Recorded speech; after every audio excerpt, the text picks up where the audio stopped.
আজকের এই দিনে 1971 সালের মহান মুক্তিযুদ্ধে বিজয়ের ঠিক প্রাককালেই মুক্তিযুদ্ধপন্থী লেখক, শিল্পী, সাংবাদিক সহ বিভিন্ন পেশার যারা স্বাধীনতাকামী ব্যক্তি রয়েছিলেন তাদেরকে পরিকল্পিতভাবে হত্যা করা হয় এবং বিজয়ের প্রাককালে বাংলাদেশের যারা চিন্তাশীল মানুষ ছিলেন, স্বাধীনতার পক্ষে ছিলেন, তাদেরকে হত্যা করা হয় যাতে বাংলাদেশ জাতি হিসেবে মর্যাদাশীল রাষ্ট্র হিসেবে দাঁড়াতে না পারে। 54 বছরে আমাদেরকে মুক্তিযুদ্ধের আকাঙ্ক্ষাকে বাস্তবায়ন করার জন্য লড়াই সংগ্রাম করে যেতে হয়েছে এবং 24-এর বিপ্লবের মধ্য দিয়ে আমাদেরকে সেই লড়াই এবং সেই আত্মত্যাগ আবারও করতে হয়েছে।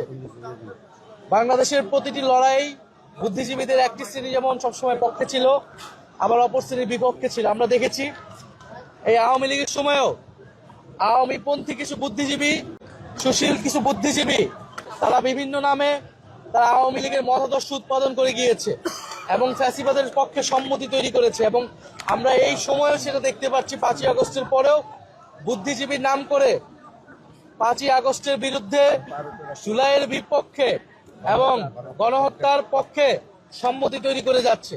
কিন্তু আমরা মনে করি জনগণের পক্ষের বুদ্ধিজীবীরা সবসময় ছিলেন, এখনো আছেন, তারা কথা বলবেন এবং বাংলাদেশের যে চিন্তার স্বাধীনতা, সাংস্কৃতিক স্বাধীনতা, সেই স্বাধীনতার লড়াই ছাড়া আমাদের রাজনৈতিক স্বাধীনতা অপূর্ণ।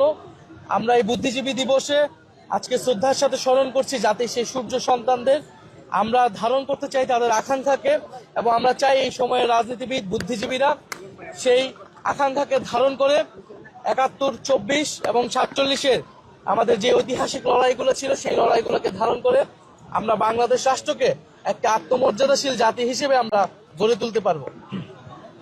আমরা দেখেছি যে নির্বাচনে যে ঘনিয়ে আসছে ততই মনে আতঙ্ক তৈরি করা হচ্ছে, সেই বিষয়গুলো থেকে সরকারের কোনো পদক্ষেপ আশ্বস্ত করতে পারছে কিনা?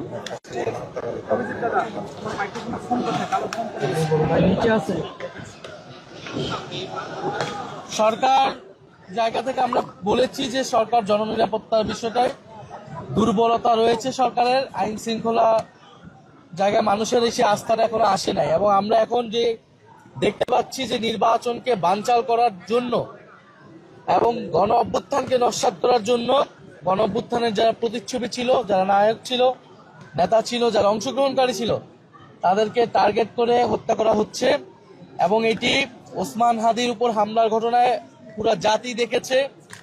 ওসমান হাদিকে যারা হত্যা চেষ্টায় লিপ্ত ছিল তাদেরকে কিন্তু এখনো গ্রেফতার করা সম্ভব হয় নাই।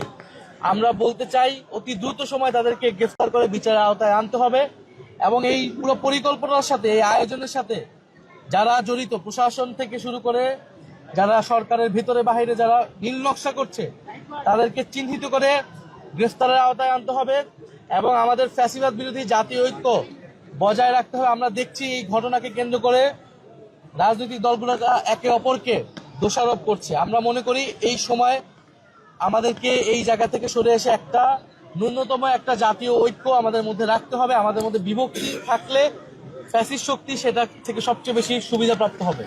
ফলে আমরা চাই যে নির্বাচনের সুষ্ঠু পরিবেশ বজায় রেখে আমরা এই যে গণতন্ত্রের যাত্রা, সেই যাত্রাকে অব্যাহত রাখতে চাই।